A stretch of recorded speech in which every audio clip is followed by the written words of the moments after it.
기도하시겠습니다. 하나님 감사합니다. 오늘도 우리를 깨워주시고 가장 첫 시간 주님 앞에 엎드려 예배하며 새로운 하루를 출발하게 하신 은혜에 감사드립니다. 새벽에 도우시는 하나님을 경험하게 하시고 에베네셀의 하나님을 체험하게 하여 주옵소서.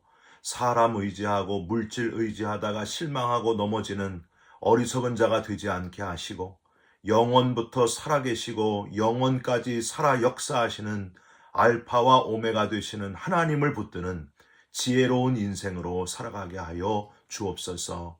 우리 기도 들으시는 예수 그리스도의 이름으로 기도 올리옵나이다. 아멘. 오늘 말씀은 누가복음 12장 22절부터 34절까지의 말씀입니다. 또 제자들에게 이르시되 그러므로 내가 너희에게 이르노니 너희 목숨을 위하여 무엇을 먹을까 몸을 위하여 무엇을 입을까 염려하지 말라. 목숨이 음식보다 중하고 몸이 의복보다 중하니라. 까마귀를 생각하라. 심지도 아니하고 거두지도 아니하며 골방도 없고 창고도 없으되 하나님이 기르시나니 너희는 새보다 얼마나 더 귀하냐. 또 너희 중에 누가 염려함으로 그 키를 한 자라도 더할 수 있느냐. 그런즉 가장 작은 일도 하지 못하면서 어찌 다른 일들을 염려하느냐. 백합화를 생각하여 보라. 실도 만들지 않고 짜지도 아니하느니라.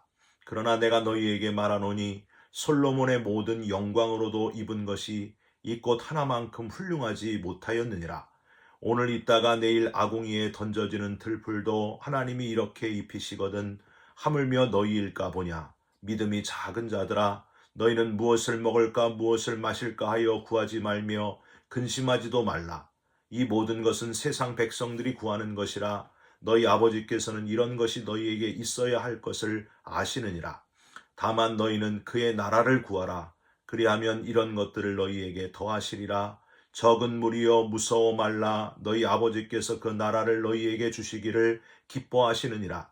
너희 소유를 팔아 구제하여 낡아지지 아니하는 배낭을 만들라. 곧 하늘에 둔 바 다함이 없는 보물이니 거기는 도둑도 가까이 하는 일이 없고 좀도 먹는 일이 없느니라. 너희 보물 있는 곳에는 너희 마음도 있으리라. 아멘. 오늘은 누가복음 12장 22절부터 34절까지의 말씀으로 무엇을 먹을까, 무엇을 마실까 라는 제목의 말씀을 함께 나누고 기도하는 시간을 갖겠습니다. 아주 건강에 관심을 가지고 사시는 할아버지가 있었습니다. 매일 혈압과 혈당을 점검하면서 소화가 안 되고 거북해지면 혹시 내가 위암이 아닌가 생각을 하시고 머리가 아프면 혹시 뇌종양이 아닌가 생각할 정도로 아주 자기 몸 건강에 집착하시는 할아버지였습니다.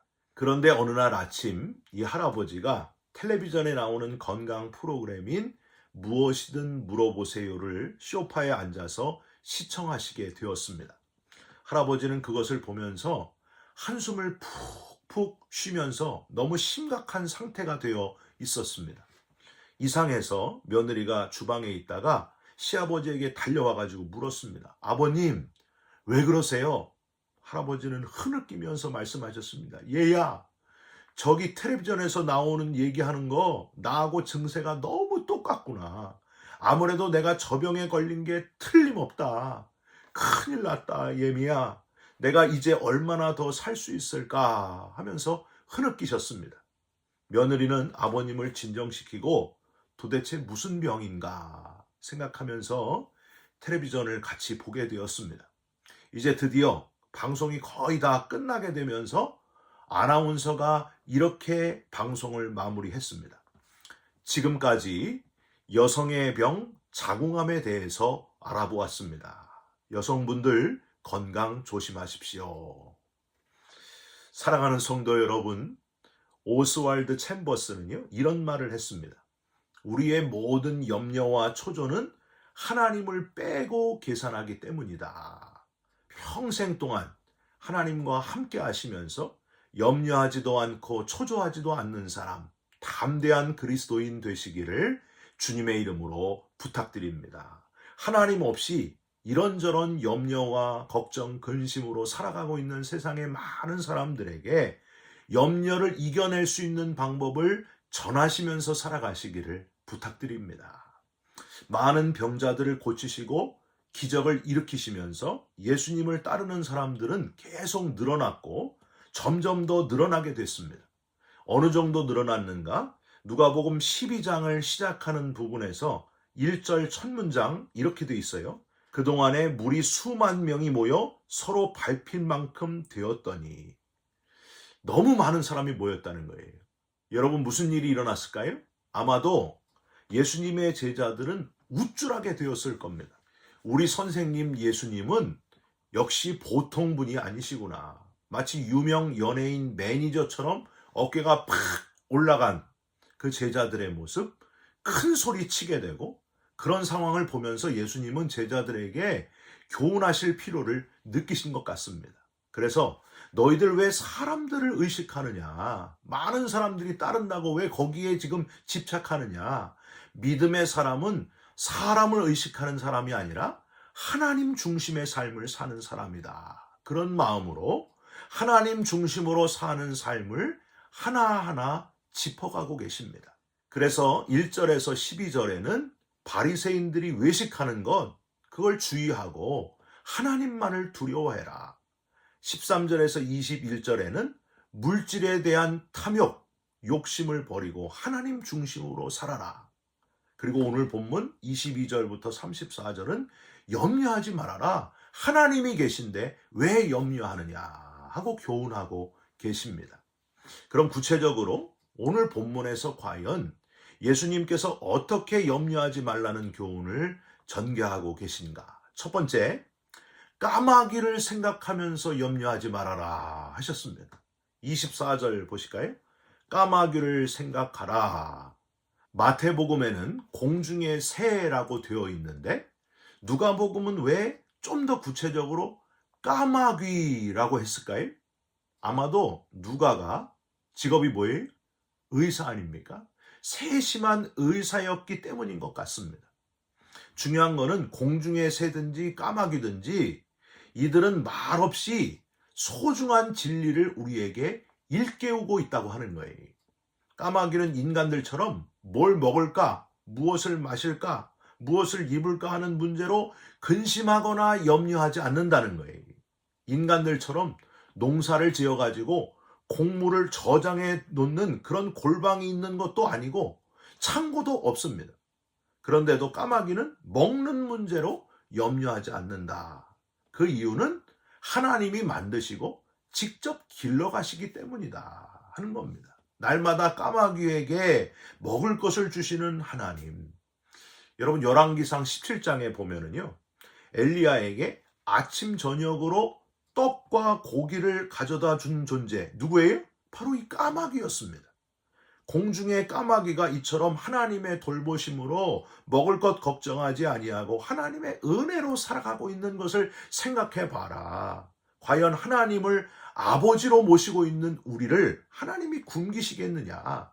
하나님의 공급하심 전혀 염려하지 말아라. 먹을 것, 마실 것, 입을 것 다 우리에게 공급해 주시는 하나님이시다. 24절, 너희는 새보다 얼마나 더 귀하냐 하시는 주님의 교훈에 아멘 하시고 염려하지 않는, 먹고 입고 사는 그 의식주 문제로 염려하지 않는, 하나님을 의지하는, 까마귀를 보면서 힘을 얻는 저와 여러분들이 되시기를 주님의 이름으로 부탁드립니다. 두 번째로 백합화를 생각하라 하셨습니다. 27절, 백합화를 생각하여 보라. 실도 만들지 않고 짜지도 아니하느니라. 여러분, 신학자 쿠퍼라는 사람에 의하면 당시 팔레스타인에서 흔히 발견할 수 있는 꽃, 붉은 꽃, 아네모네 꽃이 바로 이 예수님이 말씀하시는 백합화일 것이다. 이렇게 추정을 하는데, 모든 들꽃의 대표로 사용된 곳이 바로 이 아네모네 꽃, 이 꽃이었습니다. 무더운 날씨와 메마른 토양에서 비가 제때 내리지 않으면 말라 죽는 백합화, 죽으면 이 꽃들은 땔감용으로 거두어 가지고 아궁이에 던져져야만 했습니다. 예수님은 이것을 염두에 두시고서 수명이 짧고 무상하면서 가치 없는 이 들꽃을 생각해 봐라. 그런데도 그 하찮은 꽃인데도 그 아름다움이 얼마나 귀한지, 최고의 부귀와 영광을 누린 솔로몬의 입은 옷이 감히 이 꽃을 흉내낼 수가 없다. 28절 중간에 하물며 너희일까 보냐. 하나님께서 하나님의 사랑하는 자녀들을 귀하고 소중하게 여기는 마음이 어떻게 이 꽃들보다 약할 수 있겠느냐. 여러분, 아멘이십니까? 하나님이 우리를 귀하게 여기신다는 거예요. 우리 중에 실수로 이 땅에 태어난 사람, 어쩌다 이 땅에 태어난 사람, 왜 태어났는지 모르게 태어난 사람은 한 사람도 없다는 사실을 여러분 믿으시기 바랍니다. 다 하나님이 뜻하신 바가 있어서 우리를 이 땅에 태어나게 하셨다는 거예요. 하나님이 계획하시고 어머니 뱃속에서 10달 동안 자라다가 부모님에게 큰 기쁨을 안겨주면서 태어난 인생.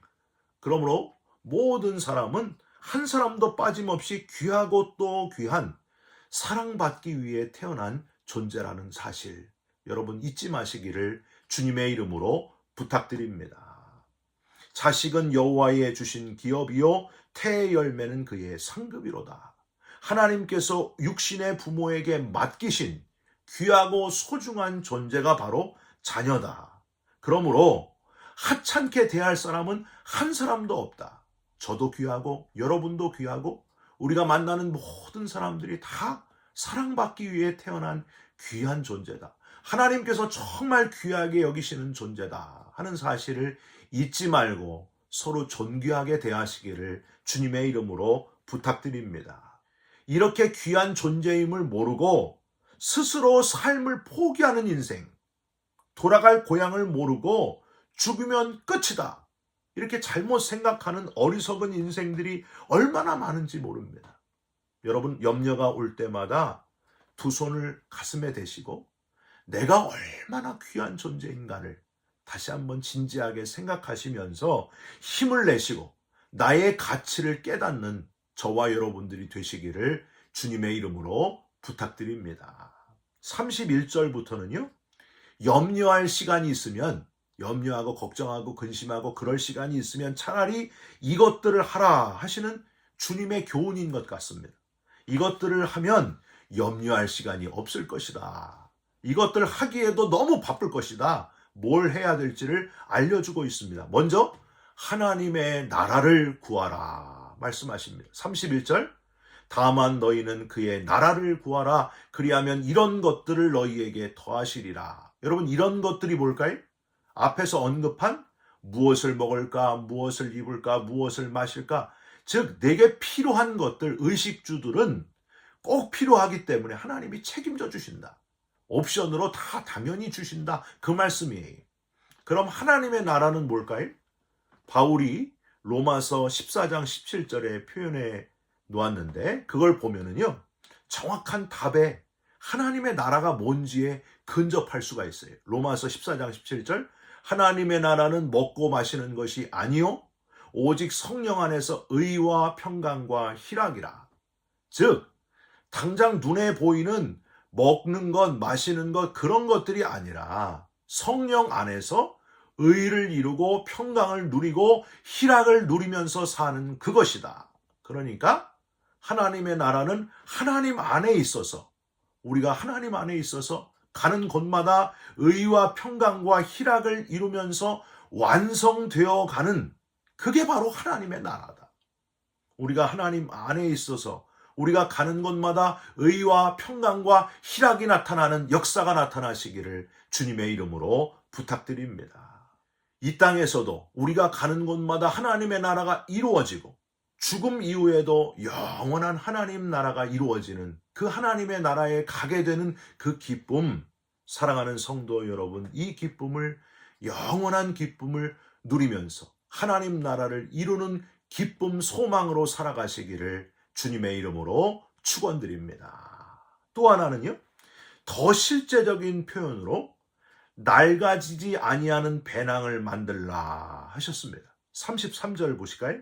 너희 소유를 팔아 구제하여 낡아지지 아니하는 배낭을 만들라. 곧 하늘에 둔 바 다함이 없는 보물이니 거기는 도둑도 가까이 하는 일이 없고 좀도 먹는 일이 없느니라. 여러분, 이 말씀을 그대로 실천한 사람이 있어요. 누굴까요? 우리가 잘 아는 뽕나무에 올라가서 주님을 만난 삭개오가 바로 그런 사람입니다. 악질 세리로 그렇게 불려졌던 삭개오의 이름을 불러주시고 내 집에 유하여야 되겠다 하신 예수님, 그 예수님으로 인해 그동안 살아왔던 세리로서의 무가치하고 무익한 삶이 바뀌어 참 의미를 발견하게 되니까 삭개오는 염려와 근심이 싹 사라지게 되었습니다. 그래서 나눠주고 낡아지지 아니하는 배낭을 만들게 되었다는 사실입니다. 유한한 것을 버리고 영원한 것을 붙들게 되었다고 하는 사실이에요. 마지막 34절은 아주 리얼하게 정확하게 한마디로 실제 삶의 도전적인 말씀을 표현하고 있습니다. 너희 보물 있는 곳에는 너희 마음도 있으리라. 존 웨슬리 목사님이 바로 이 누가복음 12장 34절과 일맥상통하는 말씀을 하시지 않았습니까? 당신의 지갑이 회개하기 전까지 당신은 진정으로 회개한 것이 아닙니다. 사랑하는 성도 여러분, 저와 여러분의 마음이 지금 어디에 있는지 점검해 보시기를 바랍니다. 염려의 마음을 다 벗어버리고 눈에 보이지 않는 배낭, 낡아지지 않는 그 배낭을 만들어 가시기를 주님의 이름으로 부탁드립니다. 영국의 위대한 성자, 기도의 성자인 조지 뮬러는 이런 말을 했습니다.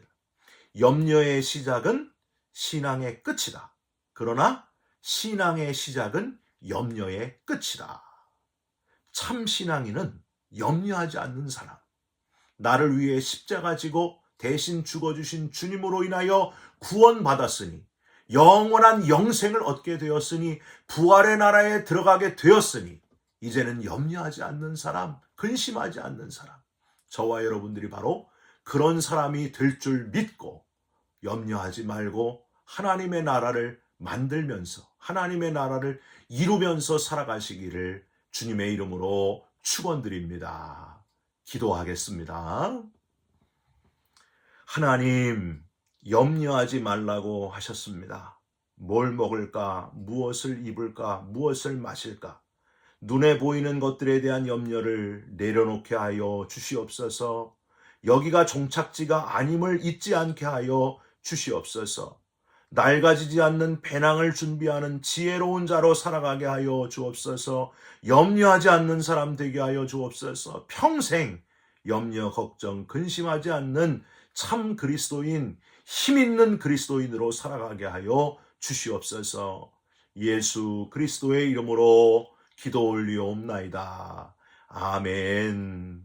하늘에 계신 우리 아버지여, 이름이 거룩히 여김을 받으시오며 나라가 임하옵시며 뜻이 하늘에서 이룬 것 같이 땅에서도 이루어지이다.